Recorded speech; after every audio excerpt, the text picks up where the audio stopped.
Oh, it worked.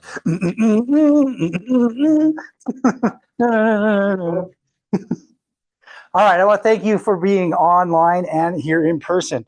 Tonight's talk is going to be the invisible signs driving your life. So energy, stress, and so forth. We're specifically going to be talking about HRV, heart rate variability, as well as a CGM or a continuous glucose monitor, and how we can use these to understand what's actually going on. So what I want us to start with is understanding, what do most people do to determine if they're healthy or sick? Do they preemptively go, I'm going to test all these things and see how I'm doing? I have a couple of people like that.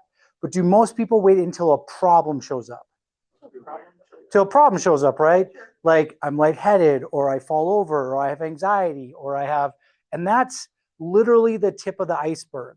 So we need to understand the symptom is literally the last thing that will show up. The underlying physiology, the underlying issue has been there usually for weeks, if not decades.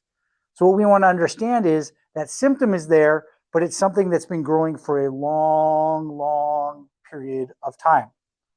So what we want to look at and understand that these are two wearables or two things that we can use is HRV, heart rate variability, and continuous glucose monitor to see the dysfunction weeks, months, or even years before the problem actually shows up. So are we waiting until we're tired after a meal? That's a symptom. Are we waking up exhausted after we've slept a long time? That's a symptom, and that's telling us, oh, that's just normal, that's just everybody. Well, if everybody you know is having that, everybody you know is having issues. And if we do what everybody does, we're going to get what everybody gets. Do we know what everybody gets? Heart problems are number one. Number two is actually cancer. So it's heart disease and cancer. Those are the 1 and 2, depending on the research you talk to and the year and so forth. Except for the outlier of COVID, where everybody died of COVID and heart disease and cancer somehow disappeared that year. That was interesting. Anyways, off topic. So what we want to look at and understand is that our body is broadcasting data every day. It's telling us stuff every day. It's just the problem is most of us don't know what that data is. Most of us don't know what we're actually looking for and what our body is actually telling us. So what we want to understand is that HRV is an indication of nerve system resilience, or the brain and the communication ability of the brain to how well our body deals with stress. And continuous glucose monitor, or those little things that you see on the back of your arms, that's an indication of metabolic resilience or resistance. Your name in there? Yeah. So when we look at these things, Shelby, can you do me a favor and mute my phone as where I'm hearing it? I'm not hearing it on there, so I'm not sure if this is working correctly for you. So I'm here. So HRV and continuous glucose monitors, they are going to tell you resilience of the body. They're going to tell you the ability to recover. They're going to actually be an indication of inflammatory burden. So that means, how inflamed are you? What are the drivers that are driving this? And there's multiple, like I've gone over before, such as blood sugar stability. That's the number one we look at. Cortisol levels, gut health, bacterial viral infections, mold exposure, emotional stress. There's lots of things that will drive inflammation. Food intolerances. Are we allergic to things? So an example, and I bring this up routinely because a lot of people don't know, your body's response to the food you eat is not about if it's good or bad. It's about if it's good or bad for you. So I've had patients that literally are allergic to things like carrots, allergic to things like potatoes, allergic to things like, and this one is the hardest one when I see it, it makes me sad, allergic to a thing like curcumin. Curcumin is literally the most researched herb in the world, the most anti-inflammatory, has been shown to be anti-cancer product, and they can be allergic to it. That's hard when I see that and I go, oh, wow, you took away one of my best tools. But we need to know that. So are we having that? The other things is HRV and continuous glucose monitor. They're going to tell us how stress adaptive we are and if our body to brain or blood or brain body connection is working correctly. So what we're going to look at first is heart rate variability. So when you look at this and you see it online, what you'll see people say is HRV. So heart rate variability. And the word literally is going to define what heart rate variability is.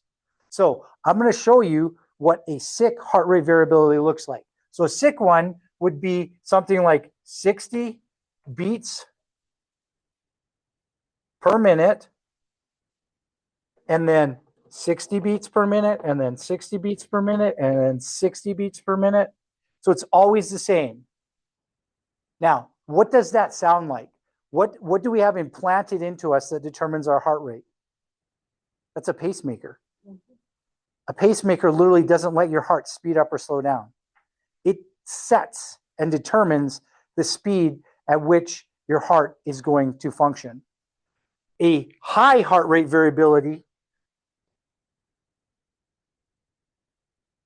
is an indication of how fast your heart is when you breathe in minus how fast your heart is when you breathe out.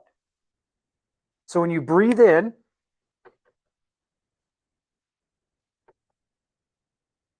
you increase your sympathetic tone or the gas pedal. And when you breathe out, you increase the brake or the parasympathetic tone. So breathing in, heart rate goes up. Breathing out, heart rate goes down. So a good heart rate variability is the bigger the gap. The bigger the gap indicates the healthier you are. Now, I'll get ahead to this. You can literally train it. We have biofeedback machines to train it. There are different ways to train it. The adjustment can help it. Vagal nerve stimulation can help it. That's when Vegas is correct. All right. So when you, that's right. So when you breathe in, if your heart rate, let's say your average heart rate is 60. But when you breathe in, your heart rate goes up to, let's say, 70. And then when you breathe out, it drops down to 40. That means your variability is 30 beats. That would be awesome. Because that means your brain, your nerve system can literally speed it up and slow it down that much by just breathing. Now, the key to understanding this with heart rate variability is, so when you breathe in, your breath is good, you're going to beat more than 1 time per second. But when you breathe out, you're going to beat like basically almost half or close to half a second. So what happens is your heart heals the slower it has to beat because it has less contractility, so it has to use less energy, and that energy that it's using can actually heal the muscle itself. So the breathing out time is when you actually heal the heart. The breathing out time is when the parasympathetic or the brain stem is allowed through the vagus to actually calm everything down. The breathing in is when you actually turn on stress. So if you're hyperventilating, do you breathe fast or slow? You're breathing fast, right? So you're actually using the stress response. So you can use heart rate variability to change your nerve system to actually spike it if you want to. So say you had to do something, and you've seen this before, everybody does it. Like, oh, I got to do something. I'm going to make myself really right. They're going to breathe really quickly. That's spiking their immune system, spiking their nerve system, getting into fight or flight. Now they jump off the cliff or whatever they're going to do. That's jumping into that fight or flight response. But if you want to heal, you want to slow down. So this is why I teach you difference than like box breathing where it's 4, 4, 4, 4, because that's just balancing the nerve system. I want you to actually go more parasympathetic dominant where I want you to relax. So I want you to breathe in at a ratio of 1 and out of a ratio of 2. So you're breathing in half as long as you breathe out, or you're breathing out twice as long as you breathe in. So if you breathe in for 1 second, you breathe out for 2. If you breathe in for 2 seconds, out for 4, 3, 6, 4, 8. We all know math. What's after that? 5, 10, all the good stuff. All right, dropping things.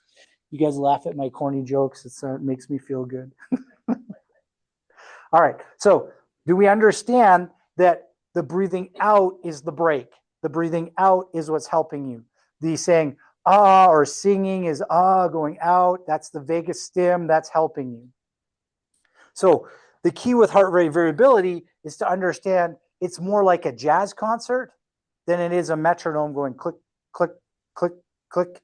The more it goes up and down, the better it is. So that's why we have different things we can test you. We have those probes we put on your wrist, and we can actually measure your heart rate variability, and it tells you how well you're functioning. So heart rate variability is an indication of adaptability. That means how well you can heal. Now, this marker is a direct indicator of longevity. So literally there's been research showing, and you can look into heart math is the big one that talks about this a lot, showing the higher your adaptability, the longer you will live. And it increases your longevity and all-cause mortality. It means the higher your adaptability, the more you will live through everything.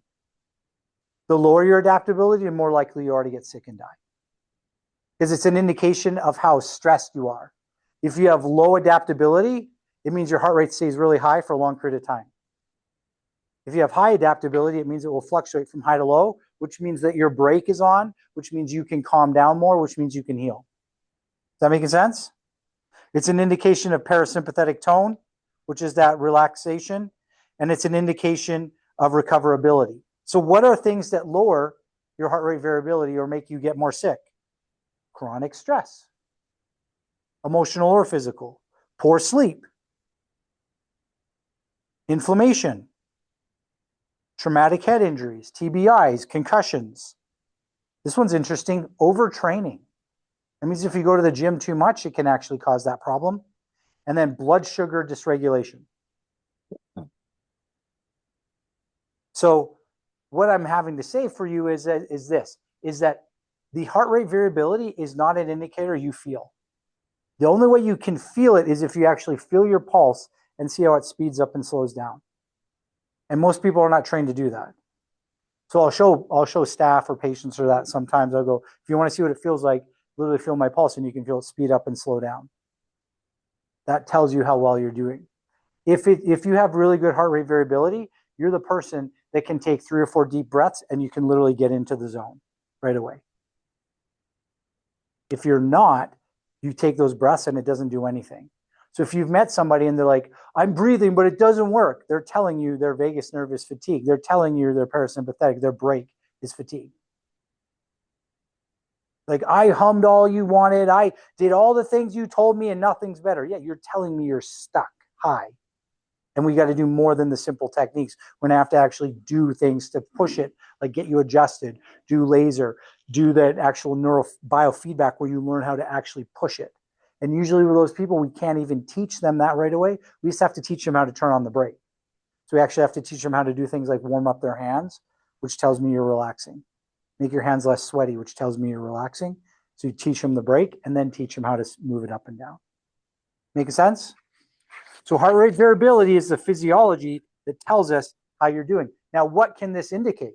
If you have a low heart rate variability, this can tell us you're prone to burnout, you're prone to anxiety, you're prone to ADD, ADHD, sleep issues, chronic fatigue. These are all just symptoms of no brake, no vagal nerve tone. Your body isn't adapting correctly.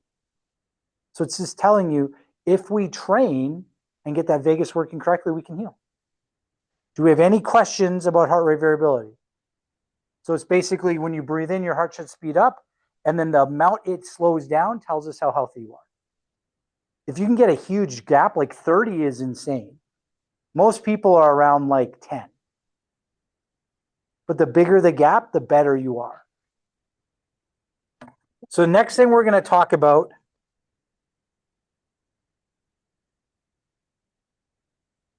is one of my favorite tools. And that's a CGM. So continuous glucose monitor. Now, here's the problem. Most people think they're only for people who got blood sugar issues that are diabetics. And what I want you to understand is the CGM is actually a perfect physiological indicator of how well your body controls blood sugar. Now, why is that important? Blood sugar is your fuel. And if you're not using your fuel correctly, it tells me there's a lot of downstream issues going on. Because your body literally treats fuel like my daughter treats screen time. It's very important. It's the most important thing that will ever happen. Daddy, I need to watch my shows. So your body treats sugar in that way because energy is something that we're not in our human our existence has not been something that we can easily get a hold of, energy. So we need to look at it and understand that our blood sugar level will determine things like how is our brain performing. If our blood sugar is too high or too low, we will have brain performance issues. What does that show up as? Brain fog. What does that show up as? Memory issues. So if it's too high or too low, it will cause these issues. It will cause mood changes. Have we ever heard of hangry before? Hungry, angry? That means that we have a blood sugar disorder. That's literally what it's telling us. It means not enough sugar is getting to our brain and we're angry because we're actually going into fight or flight to try to push that blood sugar up. I'm going to go into that a little more. What about cravings? Do we get interesting cravings after we eat? Are we the person that eats dinner and then we have to eat an after dinner or an after dinner thing? That's telling us we have a blood sugar problem. It's telling us we're not metabolizing. If we have that, that's the cardinal indication of insulin insensitivity. Does that mean diabetes? No, it just means you're not taking in the sugar. It's an indicator that will turn into type 2 diabetes. But that's telling us we have a problem with that. It will also let us know if we're having sleep issues. You can be having sleep issues because your blood sugar is not working correctly. I'm going to explain to you what I see with about 95% of the females that I take care of. And it's one pattern that we see over and over and over and over again. And then, do we have energy shifts? Are we energy constant all day? Wake up and everything's good? Or do we eat and then get tired and fluctuate and then need stimulants and then need different sugar things or different? Do we have that? That tells me we have a blood sugar issue. And then the CGM will also help us understand why our nerve system might not be working correctly. What we need to understand is that blood sugar is the #1 driver of inflammation. If it's good, you have none or almost none. If it's down, if it's bad, it's too high or too low, we have a lot of inflammation. And the inflammation doesn't come from the fact that it's too high or too low. It comes from the fact that you're starving the cells. So if sugar can't get into the cell, there's more sugar outside of the cell than in the cell. That's called high blood sugar. You're starving the cell. It doesn't have enough sugar, so it can't get rid of the toxins, and it will literally build up toxins and cause inflammation. What if the blood sugar is too low? You have the same problem. Sugar, you don't have enough energy to feed the cell. So both of them are cell issues where the cell isn't getting energy. So what are the things that drive blood glucose? And what I'm going to do is I'm going to show you the numbers that you want to be at. What optimal looks like, and then what we commonly see. So this is going to be our zone. This is the zone for healthy blood sugar, adaptive blood sugar, not high blood sugar, diabetes, issues like that. The zone is 100 to 85. But doc, that's so restrictive. But doc, I've been told everything up to 140 is healthy. I'm telling you what healthy is, not what diabetes is. Not what you've been told to say, well, we're just going to let you get by and hopefully it doesn't kill you too soon. So you go, okay, so you're telling me this is the zone. Yes, 15 points. That's where you got to hang out at. Now, well, what happens if I eat food? Well, let's see. If you eat food, that's energy, right? So energy comes in, you eat it, and what's supposed to happen is you spike, and then you drop back down, and then you hang out right in the middle again. That's healthy. What's this time frame? 15 to 45 mins. It should be very quick. That's healthy. What is determining this? What is driving this?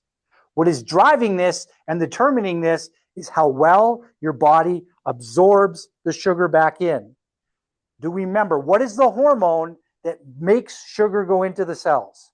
Do we know this? I haven't taught you this before. What do diabetics take in shots? Insulin. That's the hormone that will literally drive blood sugar back in to the cells. So if you're insulin insensitive, it means insulin isn't working and the cell isn't saying, let's suck in all the sugar. So what's supposed to happen is, if this is sugar, when you eat, it goes up. And then what's supposed to happen is insulin, it goes up right after, and then it's supposed to come back down, and then sugar is supposed to come right back down. That's healthy, that's normal, everything should stabilize like that. If it doesn't, then we get problems. So what is an indication on the continuous glucose monitor that you are pre-diabetic? You eat, and then it takes a long time for the sugar to come back down, because that tells us that your cells are not sucking the sugar back in. This is not what we want to see. If it takes more than 45 minutes, if it's not an up-down V-shaped recovery, we got a problem. That tells me your cells can't take sugar back out. And if they can't take the sugar out, then what you do is you keep eating and trying to drive it in. So that's how your sugar stays high. Is that you're bombarding the cells with sugar and trying to get the insulin to suck it back up. But the problem is if you keep the sugar too high for too long, you start wrecking organ systems like your kidneys, your liver, your eyes, all the small blood vessels, all those things get sick. And that's why diabetics get problems as they keep it for long periods of time. This is not what we want to see. Now, there's a specific time that we see, and this is what I see common with females. You eat, you go to bed, and then you wake up between 4 to 6 hours after you go to bed. This is almost every female that I see. So why does this happen? Your body has been in stress for so long that it can't use cortisol to push your sugar up anymore. Cortisol is supposed to gradually come up, and the name for cortisol, when it was first developed, or not developed, first found, was glucocorticoid, which means sugar hormone. So cortisol pushes sugar up.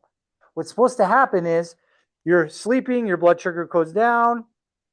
About 4 hours after you eat, cortisol is supposed to push sugar back up, and then it's supposed to sit there, and cortisol is the highest first thing in the morning, because that's when you need the most of it to have your blood sugar stay the highest. Well, the females that are chronically stressed, they've overused their cortisol. Their adrenals are fatiguing. So what do? Well, your body doesn't want you to drop your blood sugar too low. And what we see with this is we'll see people and they eat, it comes up, and then throughout the day they're doing good, and then all of a sudden 4 hours later they're way down here. And then they're like, boom, spike up. What do you think just woke them up? If you can't use cortisol, use adrenaline. These are the people that have blood sugar dives, and then their body doesn't want them to kill themselves because their sugar's too low. So they literally turn adrenaline on and spike you, and then you wake up and you're like, I can't go back to bed. Because your body doesn't want you to die. So it's literally waking you up with an adrenaline spike. Just like if you had we'll see it with people who they've gone into cardiac arrest. They hit them with adrenaline, it turns everything back on. That's exactly what happens. So you're telling me you have chronic adrenal stress, your blood sugar is under control, and now you wake up in the middle of the night and you can't sleep and you can't relax, and then your HRV goes off, your blood sugar's off. And this is going to make you have problems throughout the whole day because now you haven't actually stabilized your sugar. You've just spiked it up really high and had a big spike, fall back to sleep, and you're still too low and you're starving your cells. So when are you supposed to heal? When you're sleeping. If you don't have enough energy, are you going to heal? No. So now you're going to get chronic inflammation and you can't heal and you're tired just because you're not taking care of this blood sugar indicator. This is the most common thing I see with females. Chronic adrenal fatigue leading to this. So what we need to understand is there are substances that we eat or consume that will cause this issue. Have we ever heard of the munchies before? That's a blood sugar issue. Marijuana and alcohol will literally cause this spike, but then you get what's called post-pudendal or post-meal lows, and your sugars go down. And then you get the munchies to try to take care of the blood sugar issue. Or you get the late night after drinking beer or whatever you're drinking, pizza cravings or whatever you're eating, because your blood sugars are down again. These things will literally cause imbalances and sleep issues as well. So we need to understand that blood sugar is one of the easiest things to measure now. You can get this wearable for $50 to $100, and it can literally tell you what you're doing is right or wrong. It will tell you if the food you're eating is healthy or bad. It will tell you if you're doing this because you do not know if this is happening. You will literally have blood tests done, one marker in time. Oh, your blood sugar is good. And I'm like, it was good then, but what is it doing at 4 a.m.? What is it doing? And a lot of nephrologists or heart docs won't even look at this because this is literally telling us what's going on. It's telling us the physiology of why you're having the problems. It's not, oh, well, your blood sugar is better or your A1C. I'm like, no, what's your actual body doing? The funny thing about the body is I chronically see this. Whatever people are allergic to, they crave. So that patient that's allergic to, this one lady that's allergic to white potatoes and oil mix called French fries, guess what she craves? French fries. And it literally causes inflammation. And this is my theory. It's because she takes that and then she's going to get a epinephrine. She's going to get an adrenal rush by her body trying to fight off that bad product that she just ate. So I love this device because it's more than telling you where your sugar is. It's telling you, are you eating a food that's messing with you? Are you eating a food that'll drive you down and then you start craving sugar? Are you eating a food that drives you too high and then you don't reserve? Are you eating things that are bad for you and you don't even know? And this is the easiest way to do it. It's a very cost-effective way to do it instead of me having to run a $500, $600 blood test to see if you're allergic to it. You can figure it out just by putting a little thing on the back of your arm and seeing what you do.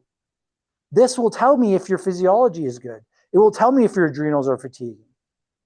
It will tell me if you're actually reacting correctly. And if you need me to help interpret it, just bring it in. I can look at it real quickly and say, you ate this, you had that, you had a problem. Okay, this is how you fix it. It's really simple, but it's telling us the physiology before we get diabetes, before we have heart disease, before we have XYZ diseases. So that's why I'd love for you guys to be able to use this device. And if you want more information about it, the ladies can give you the different ones we have. Insurance does cover it if you're predisposed to like blood sugar issues. They will usually cover the glucose monitors. So if you're somebody who wants longevity, if you're somebody who wants to make sure you stay healthy, test these two things. Test your blood sugar, test your heart rate variability, and you'll be able to know if you're on the right path or not. You'll be able to know beyond how I feel to how your physiology is. Because here's the thing most people miss. Your body tells you physiologically there are signs that won't show up in blood, but show up everywhere else. And these signs will tell you if you're going on the right direction or not. So if you have a friend or family member who's like, I want to live XYZ or I want to be healthy, these are some markers they should look at. And if they don't know what to do, have them come contact me and I can help them out. So I want to thank you guys for being here. I want to thank you for listening. And I hope something that we learned tonight, you'll be able to take home, use, and change a friend or family member's life. Thank you. How often would you recommend doing that? Oh, that looks good. Yeah. So can we like re-listen to them? Yeah, you can re-listen. Record it. I think they're YouTube. I think they said they're on YouTube. Perfect. Because I took a lot of notes. He really sounds smart. Mm-hmm. Boy, this was really interesting. Okay. Well, the heart rate